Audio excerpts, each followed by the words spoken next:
आपका स्वागत है अपने यूट्यूब चैनल पर। आज हम 7 जनवरी को हुए सी-टेट 2021 पेपर 1 के फुल 30 क्वेश्चन ईवीएस के करेंगे। तो आपका पहला क्वेश्चन आया था, नई दिल्ली रेलवे स्टेशन और लखनऊ रेलवे स्टेशन के बीच की दूरी 504 किलोमीटर है। यह दूरी एक ट्रेन 7 घंटे में तय करती है। ट्रेन की औसत गति मीटर प्रति सेकंड है। तो आपका ये औसत गति फाइंड करने का क्वेश्चन आया था। तो इसमें आपका ऑप्शन 4 सही हो जाएगा 20। दोस्तों, अगर आपको ये वीडियोस अच्छे लगते हैं तो चैनल को सब्सक्राइब ज़रूर कीजिएगा, वीडियो को लाइक भी कर दीजिएगा। और अगर आप ऐसी वीडियोस देखना चाहते हैं तो आप इस यूट्यूब चैनल को विज़िट करें। इस यूट्यूब चैनल पर 2021-22 में हुए सी-टेट पेपर 1 और पेपर 2 के मैक्सिमम शिफ्टों के सॉल्यूशंस ऑलरेडी प्रोवाइड कर दिए गए हैं। आप इस यूट्यूब चैनल को विज़िट करें और सभी शिफ्टों के सॉल्यूशंस देख लीजिए। आपका सेकंड क्वेश्चन आया था, एक्स एक बच्चा वाई पर स्थित अपने दोस्त के साथ खेलना चाहता है। इसके लिए वह ओ पर पहुंचने के लिए पहले 40 मीटर दक्षिण की ओर जाती है। इसके बाद वह नियत पूर्व की ओर जाती है और 30 मीटर की दूरी तय करने के बाद वाई पर पहुंचती है। वाई से एक्स की दूरी और वाई के संदर्भ में एक्स की दिशा क्रमशः है। तो यह आपका दिशा संबंधित क्वेश्चन आया था। तो इसमें आपका पहला ऑप्शन सही हो जाएगा 50 मीटर उत्तर पश्चिम। आपका थर्ड क्वेश्चन आया था, select from the following the true statements about sloth. Sloth के बारे में करेक्ट स्टेटमेंट आपको बतानी थी। तो आपका थर्ड का ऑप्शन सही हो जाएगा तीसरा। स्लॉथ लगभग 40 साल तक जीवित रहते हैं और उस समय में वे लगभग 8 पेड़ों को हिला सकते हैं। Sloth live for about 40 years and in that time they can move around 8 trees. आपका फोर्थ क्वेश्चन आया था, excess cutting of forest can lead to the following possibilities. वनों की अधिक कटाई से निम्नलिखित संभावनाएं पैदा हो सकती हैं। तो आपका फोर्थ का ऑप्शन फोर्थ सही हो जाएगा। बी और सी, बारिश के पानी का रिसाव कम हो जाएगा। बारिश का बहना पानी मिट्टी को बहा ले जाएगा। आपका फिफ्थ क्वेश्चन आया था, कक्षा 5वीं की पाठ्यपुस्तक में छपे गोलकुंडा जिले के नक्शे पर 1 सेंटीमीटर दूरी जमीन पर 110 मीटर की दूरी के बराबर है। फतेह दरवाजा से पत्तनचेरू दरवाजा की दूरी 15.4 सेंटीमीटर है। धरातल पर दोनों के बीच की न्यूनतम दूरी होगी। तो आपके पांचवें का ऑप्शन तीसरा सही हो जाएगा 1.694 किलोमीटर। आपका सिक्स्थ क्वेश्चन आया था, the 3 neighbouring state surrounding Mizoram are. Mizoram के आसपास के 3 पड़ोसी राज्य हैं। तो सिक्स्थ का ऑप्शन आपका फोर्थ सही हो जाएगा, त्रिपुरा, आसाम, मणिपुर। आपका सेवेंथ क्वेश्चन आया था, भारत के निम्नलिखित में से किस राज्य केंद्र शासित प्रदेश में पहाड़ियों पर वन ग्राम परिषद एक विशेष बैठक आयोजित करती है और लॉटरी के माध्यम से तय करती है कि किस परिवार को उस वर्ष खेती के लिए कितनी ज़मीन मिलेगी। तो आपका सेवेंथ का ऑप्शन दूसरा सही हो जाएगा, मिजोरम। आपका 8th क्वेश्चन आया था, mount Everest is a part of. तो आपका 8th का ऑप्शन सही हो जाएगा दूसरा, नेपाल। वैसे मैं आपको बता दूं, आपका माउंट एवरेस्ट नेपाल और तिब्बत के बीच में है, बट इसमें आपका जो ऑप्शन सही दिया गया था वो है था नेपाल, इसलिए मैंने नेपाल सही कराया। आपका 9th क्वेश्चन आया था, निम्नलिखित में से एक प्रतिवर्ती परिवर्तन की पहचान करें। तो आपका 9th का ऑप्शन सही हो जाएगा दूसरा, पिघला हुआ मोम तैयार करना। आपका 10th क्वेश्चन आया था, विभिन्न वृक्षों पौधों में पाई जाने वाली जड़ों की निम्नलिखित विशेषताओं पर विचार कीजिए। तो आपका 10th का ऑप्शन पहला सही हो जाएगा, ए, सी और ई। पेड़ की लटकी हुई शाखाओं की तरह दिखते हैं लेकिन वास्तव में इसकी जड़ें हैं। स्तंभों की तरह पेड़ को मजबूत सहारा प्रदान करने वाली जड़ें, लटकती शाखाएं बढ़ती हैं और जमीन के नीचे गहराई तक पहुंचती हैं। बरगद के पेड़ की जड़ों में पाए जाने वाले लक्षण हैं। आपका 11th क्वेश्चन आया था, एक छात्र द्वारा दिए गए निम्नलिखित कथनों पर विचार करें। मैं एक ऐसी जगह से आया हूँ जो एक पहाड़ी क्षेत्र है। हमारे यहाँ भारी बारिश होती है और बर्फबारी भी होती है। जब ठंड होती है तो हम धूप में बैठना पसंद करते हैं। हमारे घर किससे बने होते हैं। तो आपका 11th का ऑप्शन सही हो जाएगा तीसरा, कि यह छात्र मनाली या हिमाचल प्रदेश का होना चाहिए। मनाली जो कि हिमाचल प्रदेश में है। आपका 12th क्वेश्चन आया था, आपका मित्र कमजोर दांतों और हड्डियों के कारण बीमार रहता है, उसके ठीक होने के लिए निम्नलिखित में से कौन सा विकल्प सबसे अच्छा होगा? तो आपका 12th का ऑप्शन तीसरा सही हो जाएगा, दूध, सब्जियां, पालक, फल। आपका 13th क्वेश्चन आया था, consider the following statements about bee hives. मधुमक्खी के छत्ते के बारे में निम्नलिखित कथनों पर विचार कीजिए। तो आपका 13th का ऑप्शन 4th सही हो जाएगा, बी, सी और डी। छत्ते में केवल कुछ नर होते हैं। छत्ते में अधिकांश मधुमक्खियां श्रमिक मधुमक्खियां होती हैं जो शहद के लिए फूलों से अमृत इकट्ठा करती हैं। कार्यकर्ता मधुमक्खियों के बिना ना तो छत्ता होगा, ना ही कोई अमृत संग्रह। आपका 14th क्वेश्चन आया था, निम्नलिखित में से उन विशेषताओं को चुनिए जो नीचे दिए गए सभी जानवरों में पाई जाती है। तो आपका 14th का ऑप्शन सही हो जाएगा तीसरा, अंडे देना। आपका 15th क्वेश्चन आया था, consider the following statements about earthworms. केचुआ के बारे में निम्नलिखित कथनों पर विचार करें। तो आपका 15th का ऑप्शन सही हो जाएगा तीसरा, ए, बी और सी। वे मिट्टी को नरम करते हैं क्योंकि वे सुरंग बनाने के लिए नीचे खुदाई करते रहते हैं। आपका 15th का ऑप्शन सही हो जाएगा तीसरा, ए, बी और सी। वे मिट्टी को नरम करते हैं क्योंकि वे सुरंग बनाने के लिए नीचे खुदाई करते रहते हैं। वे मृत पत्तियों और पौधों को खाते हैं और उनकी बूंदें मिट्टी में खाद डालती हैं। वे कचरे को खाद में बदल देते हैं। आपका 16th क्वेश्चन आया था, the child centred nature of environmental studies at primary level is due to. प्राथमिक स्तर पर पर्यावरण अध्ययन की बाल केंद्रित प्रकृति का कारण है। तो आपका 16th का ऑप्शन आपका 4th सही हो जाएगा, केवल ए और डी। गतिविधि आधारित शिक्षा, सीखने के लिए स्कूल, घर और समुदाय की भागीदारी। आपका 17th क्वेश्चन आया था, the objective of environmental studies at primary level is. प्राथमिक स्तर पर पर्यावरण अध्ययन का उद्देश्य है। तो आपका 17th का ऑप्शन पहला सही हो जाएगा, ए, बी और सी। बच्चों को अपने स्वयं के सीखने पर प्रतिबंधित करने के लिए प्रोत्साहित करना। बच्चों को पर्यावरणीय समस्याओं को हल करने में सक्षम बनाना। बच्चों को नए ज्ञान का सृजन करने के लिए संलग्न करना। आपका 18th क्वेश्चन आया था, प्राथमिक स्तर पर पर्यावरण अध्ययन के संबंध में निम्नलिखित में से कौन सा कथन सत्य है? तो 18th का आपका पहला सही हो जाएगा। पर्यावरण अध्ययन विज्ञान, सामाजिक विज्ञान और पर्यावरण शिक्षा की अवधारणाओं और मुद्दों को एकीकृत करता है। आपका 19th क्वेश्चन आया था, challenges for EVS learning at primary level. प्राथमिक स्तर पर ईवीएस सीखने के लिए चुनौती है। तो आपका 19th का 4th ऑप्शन सही हो जाएगा, बच्चों को अपने लिए ज्ञान निर्माण का अवसर देना। आपका 21st क्वेश्चन आया था, सब theme in the syllabus of EVS eight primary level is. प्राथमिक स्तर पर ईवीएस के पाठ्यक्रम में उप विषय है। तो 21st का आपका तीसरा सही हो जाएगा, प्लांट्स, पौधे। आपका 24th क्वेश्चन आया था, issues of theme food can be meaningful and authentic for the student if. भोजन विषय के मुद्दे छात्रों के लिए सार्थक और प्रमाणित हो सकते हैं यदि। तो 24th का ऑप्शन आपका पहला सही हो जाएगा, मुद्दों के इर्द गिर्द समूह कार्य और चर्चाएं आयोजित की जा सकती हैं।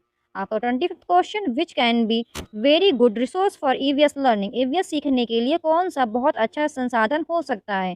तो 25th का ऑप्शन आपका पहला सही हो जाएगा, फील्ड ट्रिप का आयोजन। आपका 26th क्वेश्चन आया था, issues related to water theme can be learned effectively if. जल थीम से संबंधित मुद्दों को प्रभावी ढंग से सीखा जा सकता है। तो आपका 26 का ऑप्शन पहला सही हो जाएगा, ए, बी और सी। रोल प्ले आयोजित किए जाते हैं। बच्चों के बीच वास्तविक संवाद को प्रोत्साहित किया जाता है। संरक्षित क्षेत्र यात्राएं आयोजित की जाती हैं।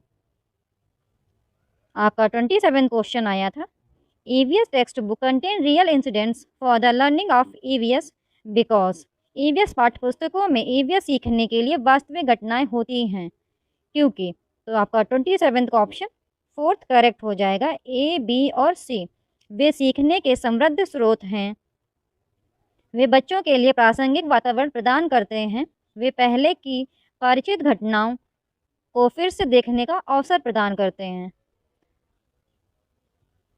दोस्तों ये गूगल ट्रांसलेशन होता है तो हिंदी थोड़ी सी कठिन आती है, तो आपसे एक निवेदन है कि आप इंग्लिश को भी प्रेफर करें। आपका 28 क्वेश्चन आया था, focus of assessment on improvement in learning is, सीखने में सुधार पर आकलन का फोकस है। तो 28 का ऑप्शन आपका पहला सही हो जाएगा, सीखने के लिए मूल्यांकन, असेसमेंट फॉर लर्निंग। आपका 29 क्वेश्चन आया था, peer assessment in EVS is, EVS में सहपाठी मूल्यांकन है। आपका पहला ऑप्शन सही हो जाएगा, सीखने के रूप में मूल्यांकन। आपका 30th क्वेश्चन आया था, एक ईवीएस शिक्षक एक मूल्यांकन उपकरण का उपयोग करता है जो न केवल सबसे अच्छा बल्कि एक समय में किए गए बच्चों के सभी प्रकार के कार्यों या गतिविधियों को एकत्र करता है। शिक्षक उपयोग कर रहा है। तो आपका 30th का सेकंड ऑप्शन सही हो जाएगा, पोर्टफोलियो। अगर आपको वीडियो अच्छा लगता है तो मेरे यूट्यूब चैनल को सब्सक्राइब करें, वीडियो को लाइक करें एंड दोस्तों के साथ शेयर करें। इससे मेरा भी मोटिवेशन मिलेगा और आपको ऐसे ही वीडियोस मिलती रहेंगे। आज हम 7 जनवरी को हुए CTET 2021 पेपर 1 के फुल 30 क्वेश्चंस CDP के कंप्लीट करेंगे। तो दोस्तों आपका पहला क्वेश्चन अजर्शन एंड रीज़न वाला आया था। अभिकथन, एक बच्चा 11 महीने में चलना सीखता है जबकि दूसरा 15 महीने में चलना सीखता है। कारण, व्यक्तियों में विकास अलग अलग दरों पर होता है। तो आपका पहले का ऑप्शन पहला सही हो जाएगा। ए और आर दोनों सत्य हैं और आर ए की सही व्याख्या है। आपका सेकंड क्वेश्चन आया था, डेवलपमेंट इज डिपेंडेंट अपॉन, विकास निर्भर है। तो आपका दूसरे का ऑप्शन फोर्थ सही हो जाएगा। जो आपका विकास है वो आपका आनुवांशिक बनावट, भौतिक पर्यावरण, सामाजिक सांस्कृतिक कारक, इन सभी पर निर्भर है कि आप जैसे परिवेश में रहते हैं वैसे ही आपके विचार होते हैं। दोस्तों अगर आपको ये वीडियोस अच्छे लगते हैं तो चैनल को सब्सक्राइब जरूर कीजिएगा, वीडियो को लाइक भी कर दीजिएगा। और अगर आप ऐसी वीडियोस देखना चाहते हैं तो आप इस यूट्यूब चैनल को विज़िट करें। इस यूट्यूब चैनल पर 2021-22 में हुए CTET पेपर 1 और पेपर 2 के मैक्सिमम शिफ्टों के सॉल्यूशंस ऑलरेडी प्रोवाइड कर दिए गए हैं। आप इस यूट्यूब चैनल को विज़िट करें और सभी शिफ्टों के सॉल्यूशंस देख लीजिए।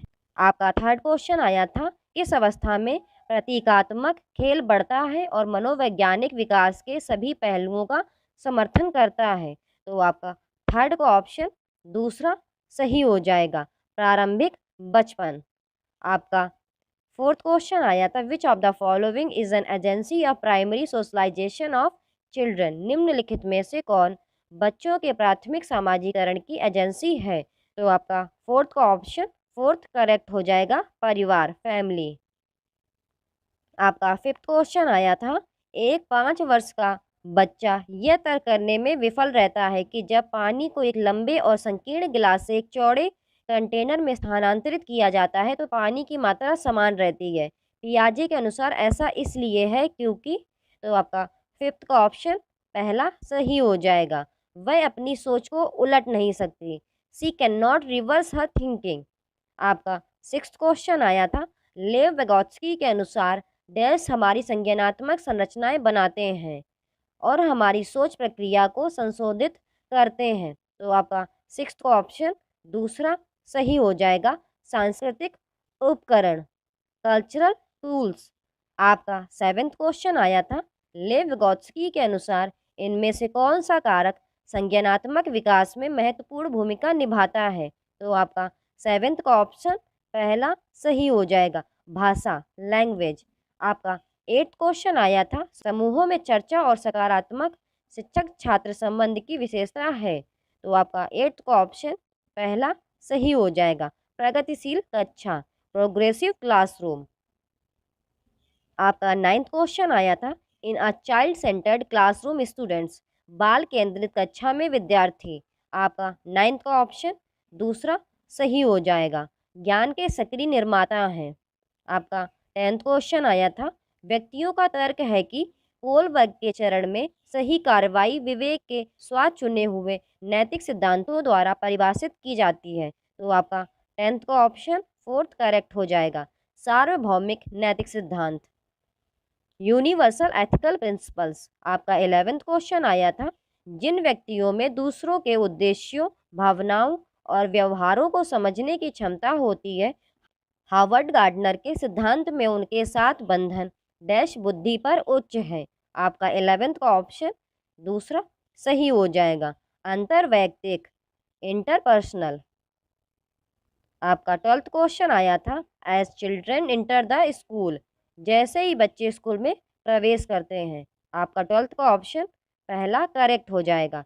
उन्हें अपनी मातृभाषा में बोलने की अनुमति दी जानी चाहिए क्योंकि अभिव्यक्ति महत्वपूर्ण है।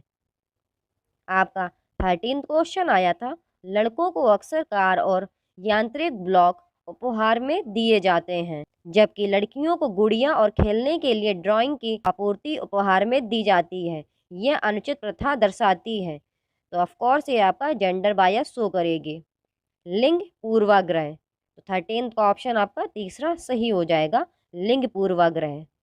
आपका 14th क्वेश्चन आया था, एक शिक्षक को छोटे बच्चों के अपने आप से जोर से बात करने पर कैसी प्रतिक्रिया देनी चाहिए। तो आपका 14th का ऑप्शन तीसरा सही हो जाएगा, इसे प्रोत्साहित करें क्योंकि यह स्वनियमन की सुविधा प्रदान करता है। आपका 15th क्वेश्चन आया था, कक्षा में प्रश्न पूछने के बारे में निम्नलिखित में से कौन सा कथन सही नहीं है। तो इसमें आपका पहला ऑप्शन सही हो जाएगा। छात्रों को प्रश्नों के उत्तर देने के लिए कहने का मुख्य उद्देश्य उनका परीक्षण करना। आपका 16th क्वेश्चन आया था, समावेशी शिक्षा की आवश्यकता है। तो आपका 16th का ऑप्शन तीसरा सही हो जाएगा, छात्रों की आवश्यकता के अनुसार उचित आवास। आपका 17th क्वेश्चन आया था, निम्नलिखित में से कौन सी सीखने की अक्षमता हाथ से आँख में समन्वय, संतुलन और मैनुअल निपुणता की क्षमता को प्रभावित करती है। हिंदी काफ़ी टफ होती है क्योंकि ये गूगल ट्रांसलेटेड होती है, तो एक बार आप इंग्लिश को ज़रूर रेफर करिए। विच of the following learning disability impacts the ability of hand eye coordination, balance and manual dexterity. तो आपका 17th का ऑप्शन 4th सही हो जाएगा, डिस्प्रैक्सिया। आपका 18th क्वेश्चन आया था, दृष्टिबाधित छात्रों के सफल समावेश के लिए एक शिक्षक को चाहिए। तो आपका 18th का ऑप्शन पहला सही हो जाएगा, परिवेश में सचित्र किसी भी चीज के लिए मौखिक स्पष्टीकरण जोड़े। आपका 19th क्वेश्चन आया था, जनजातीय समुदायों के छात्रों के सफल समावेश के लिए एक शिक्षक को निम्न से बचना चाहिए। तो आपका 19th का ऑप्शन 4th करेक्ट हो जाएगा, शिक्षण अवधारणाएं उनके जीवन के लिए पूरी तरह अप्रासंगिक हैं। Teaching concept totally irrelevant to their lives. आपका 20th क्वेश्चन आया था, दिव्यांगता वाले छात्रों को शामिल करने के लिए उपयुक्त रणनीति का निम्नलिखित में से कौन सा जोड़ा सही ढंग में मेल खाता है। तो आपका 20th का ऑप्शन दूसरा सही हो जाएगा, ऑटिज्म, जितना हो सके उसी शेड्यूल से रहें। आपका 21st क्वेश्चन अजर्शन एंड रीजन वाला आया था। तो आपका अभिकथन दिया गया था, शिक्षकों को निर्णय लेने में छात्रों को शामिल करना चाहिए और सक्रिय कक्षा में भागीदारी को प्रोत्साहित करना चाहिए। कारण, अधिगम सीधे शिक्षक से विद्यार्थी तक पहुंचाया जाता है। तो आपका 21st का ऑप्शन तीसरा सही हो जाएगा, ए सच है लेकिन आर गलत है। आपका 22nd क्वेश्चन आया था, बच्चे निम्न के आधार पर नए ज्ञान का निर्माण करते हैं। तो आपका 22nd का ऑप्शन पहला सही हो जाएगा, जो उनके द्वारा पहले से ही समझा और माना जाता है। What is already understood and believed bye them. आपका 23rd क्वेश्चन आया था, सामाजिक संदर्भ में सीखने के संबंध में निम्नलिखित में से कौन सा कथन सही नहीं है।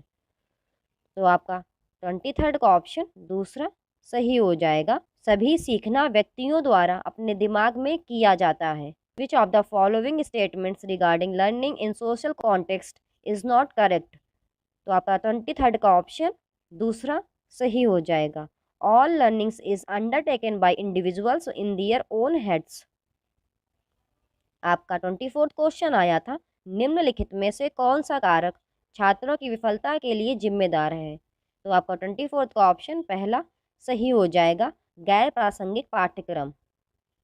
आपका 25th क्वेश्चन आया था, प्रभावी सीखने के लिए डैश विद्यार्थी की भागीदारी की आवश्यकता होती है। तो आपका 25th का ऑप्शन पहला सही हो जाएगा, सक्रिय, एक्टिव। आपका 26th क्वेश्चन आया था, मेटाकॉग्निटिव स्किल्स। तो आपका 26 का ऑप्शन पहला सही हो जाएगा, सोच और सीखने को विनियमित करें। आपका 27th क्वेश्चन आया था, त्रुटियों के बारे में निम्नलिखित में से कौन सा कथन सही है?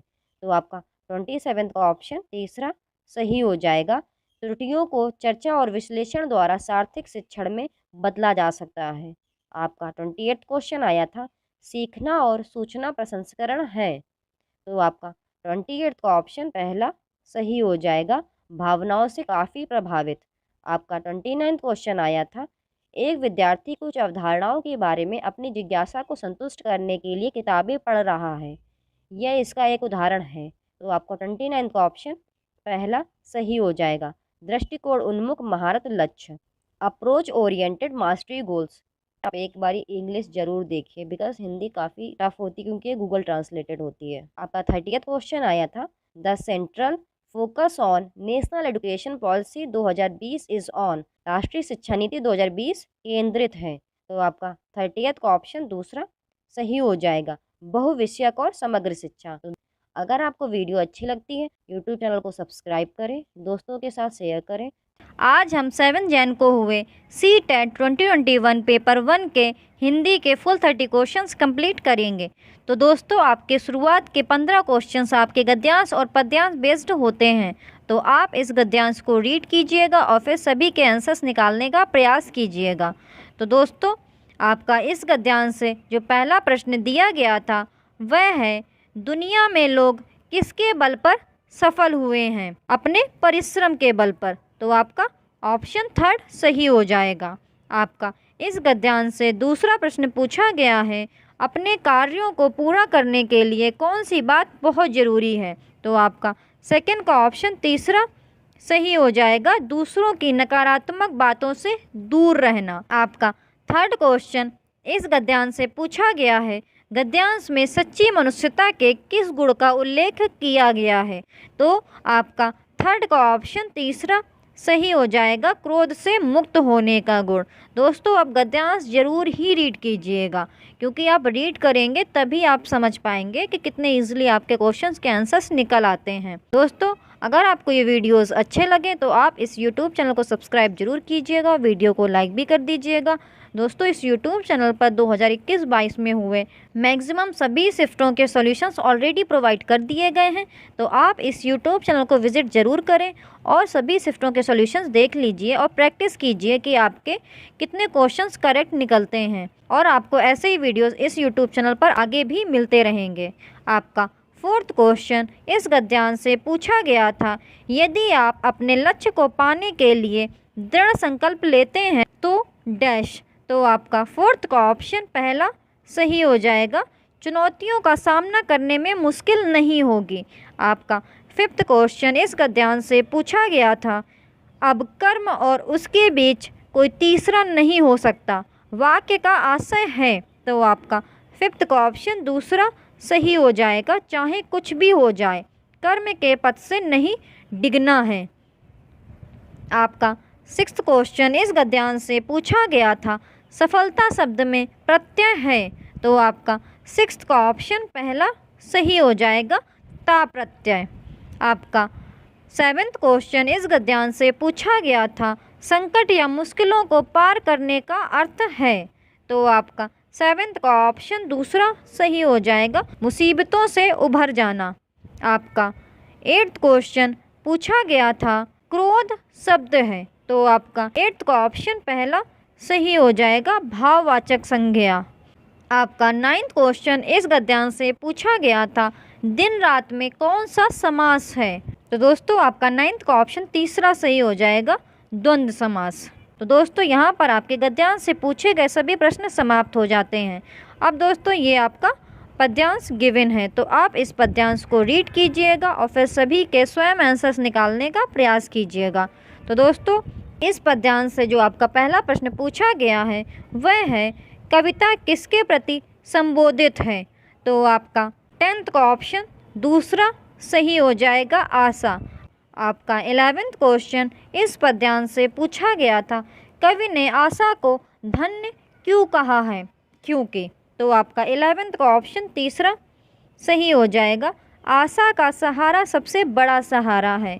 आपका इस पद्यांश से 12th क्वेश्चन पूछा गया था निराशा की निशा डैश से भाव व्यक्त होता है। तो आपका 12th का ऑप्शन दूसरा सही हो जाएगा, अभी तक है। आपका 13th क्वेश्चन इस पद्यांश से पूछा गया था कवि ने आशा के सहारे किसका अस्तित्व बने रहने की बात की है। तो आपका 13th का ऑप्शन 4th सही हो जाएगा, धरती। आपका 14th क्वेश्चन इस पद्यांश से पूछा गया है निराशा में उपसर्ग और मूल शब्द हैं। तो आपका 14th का ऑप्शन तीसरा सही हो जाएगा, निर प्लस आशा। आपका 15th क्वेश्चन पूछा गया था प्राची का अर्थ है। तो आपका 15th का ऑप्शन 4th सही हो जाएगा, पूरब। तो दोस्तों यहाँ पर आपके गद्यांश और पद्यांश से पूछे गए सभी 15 प्रश्न समाप्त हो जाते हैं। तो आप गद्यांश और पद्यांश को रीड कीजिएगा और फिर सभी के उत्तर स्वयं निकालने का प्रयास कीजिएगा और कमेंट सेक्शन में ज़रूर बताइएगा कि आपके 15 में से कितने क्वेश्चंस करेक्ट निकले हैं। आपका 16th क्वेश्चन पूछा गया था झारखंड के एक गांव में रहने वाली एक शिक्षार्थी अपनी मातृभाषा और हिंदी जानती है जो उसके घर और पास पड़ोस में बोली जाती है। वह विद्यालय में अंग्रेजी सीखती है। कौन सी भाषाएं भाषा अर्जन के और कौन सी भाषाएं भाषा अधिगम के अंतर्गत आती हैं। तो आपका 16th का ऑप्शन पहला सही हो जाएगा, फर्स्ट और सेकंड सही है। मातृभाषा और हिंदी भाषा अर्जन के अंतर्गत आती है और अंग्रेजी भाषा अधिगम के अंतर्गत आती हैं। आपका 17th क्वेश्चन पूछा गया था निम्नलिखित में से कौन सा विद्यार्थी को लिखना सिखाने का विशिष्ट शिक्षण शास्त्रीय क्रम है। तो आपका 17th का ऑप्शन तीसरा सही हो जाएगा, सेकंड, फर्स्ट और थर्ड। विद्यार्थियों से विशिष्ट प्रकार की अनेक आकृतियां बनवाना, सीधी रेखाओं और गोलों द्वारा अक्षर लिखना सिखाना और विद्यार्थियों से ऊंचे स्वर में अक्षर बुलवाकर अनेक बार लिखवाना। आपका 18th क्वेश्चन पूछा गया था शब्द दीवार लिखित या मुद्रित शब्दों का समूह है जो बड़े आकार में होते हैं और कक्षा की दीवार पर इस तरह लगाए जाते हैं कि वे दिखाई पड़ें। इस शब्द दीवार के माध्यम से साक्षरता की कौन सी अवधारणाएं या कौशल नहीं सिखाए जा सकती। तो आपका 18th का ऑप्शन दूसरा सही हो जाएगा, कठिन शब्दों का उच्चारण। आपका 19th क्वेश्चन पूछा गया था कक्षा 5 को काल के नियम समझाने के लिए अध्यापिका जोड़ों में कार्य करवाती है। विद्यार्थी ए पाठ्य सामग्री में से वर्तमान काल का एक वाक्य लेकर विद्यार्थी बी को भूतकाल में सुनाती है। विद्यार्थी ए अनुमान लगाती है कि वर्तमान काल क्या होगा। विद्यार्थी ए उसके अनुमान लगाने तक आवश्यकता अनुसार वर्तमान से भूतकाल में वाक्य बताती रहती है। यह गतिविधि किसके लिए सबसे अधिक करीब है। तो आपका 19th का ऑप्शन दूसरा सही हो जाएगा, स्वयं के उत्पाद परिकल्पना। आपका 20th क्वेश्चन पूछा गया था एक अध्यापक कक्षा 4 में 2 के जोड़ों में कार्य करवाती है। वह विद्यार्थी ए को वेटर बनने और विद्यार्थी बी को ग्राहक बनने के लिए कहती है और प्रत्येक जोड़े को आपस में संवाद करने के लिए कहती है। यह गतिविधि किसमें सुधार लाने के लिए सबसे कम योगदान देती है। तो आपका 20th का ऑप्शन 4th सही हो जाएगा, शब्द संपदा। दोस्तों अगर आपको ये वीडियोस अच्छे लगें तो इस YouTube चैनल को सब्सक्राइब जरूर कीजिएगा और वीडियो को लाइक भी कर दीजिएगा। आपको इस YouTube चैनल पर ऐसे ही वीडियोस मिलते रहेंगे। आपका 21st क्वेश्चन पूछा गया था विद्यार्थियों को दृश्यात्मकता सिखाने के लिए कौन सा सर्वाधिक उपयुक्त है। तो आपका 21st का ऑप्शन पहला सही हो जाएगा, यह कहानी किस दशा में घटित हुई होगी। आपका 22nd क्वेश्चन पूछा गया था निम्नलिखित में से कौन सी गतिविधि कहानी पढ़ने के बाद विद्यार्थियों में निष्कर्ष निकालने का कौशल विकसित करने की सर्वाधिक उपयुक्त गतिविधि है? तो आपका 20 सेकंड का ऑप्शन दूसरा सही हो जाएगा। इस कहानी में एक पात्र ने जिस तरह से प्रतिक्रिया दी, क्या उसी तरह से प्रतिक्रिया देने वाले व्यक्ति को आप जानते हैं? आपका 23rd क्वेश्चन पूछा गया था, निम्नलिखित में से कौन सी गतिविधि अध्यापक द्वारा सहायता देने का उदाहरण नहीं है? तो आपका 23rd का ऑप्शन पहला सही हो जाएगा। विद्यार्थी से कोई पॉडकास्ट सुनने के लिए कहे और उससे सीखी किन्हीं 2 नए शब्दों को साझा करने के लिए कहें। आपका 24th क्वेश्चन पूछा गया था, विद्यार्थियों को पूर्व सर्ग सिखाने के लिए निम्नलिखित में से कौन सी निगमन विधि है? तो आपका 24th का ऑप्शन पहला सही हो जाएगा। पूर्व सर्ग के प्रयोग के नियम बताना और उदाहरण देना। आपका 25th क्वेश्चन पूछा गया था, भारत में सभी बच्चे आदर्श स्थिति में अपनी विद्यालयी शिक्षा मातृभाषा घर की भाषा में शुरू करते हैं और माध्यमिक स्तर पर 2 या 2 से अधिक भाषाएं जोड़ते जाते हैं। शिक्षा में भाषा की युक्ति किस रूप में जानी जाती है? तो आपका 25th का ऑप्शन पहला सही हो जाएगा, मातृभाषा आधारित बहुभाषावाद।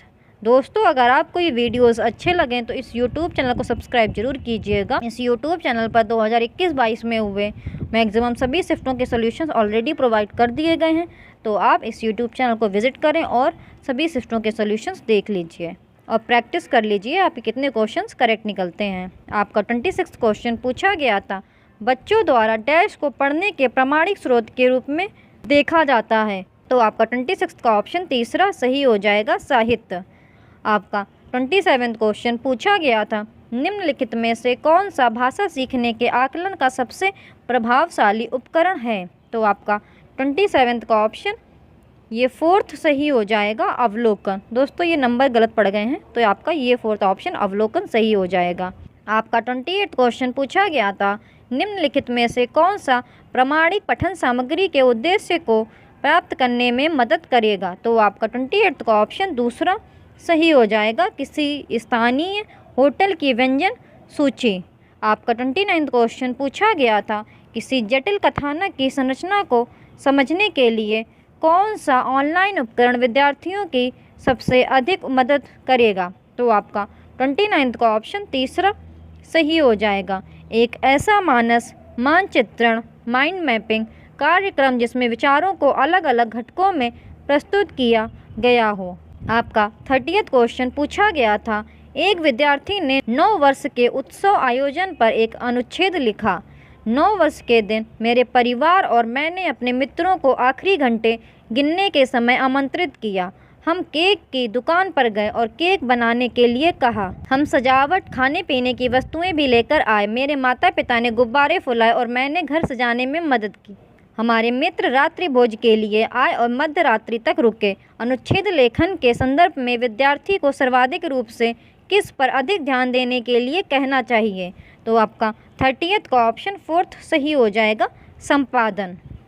तो दोस्तों, आज हम लोगों ने 7 जनवरी को हुए CTET 2021 पेपर 1 के हिंदी के फुल 30 क्वेश्चंस कंप्लीट कर लिए हैं। दोस्तों, अगर आपको ये वीडियोस अच्छे लगे तो आप इस YouTube चैनल को सब्सक्राइब जरूर कीजिएगा, वीडियो को लाइक भी कर दीजिएगा और कमेंट सेक्शन में ज़रूर बताइएगा कि आपके 30 में से कितने क्वेश्चंस करेक्ट निकले। Thank you for watching the videos.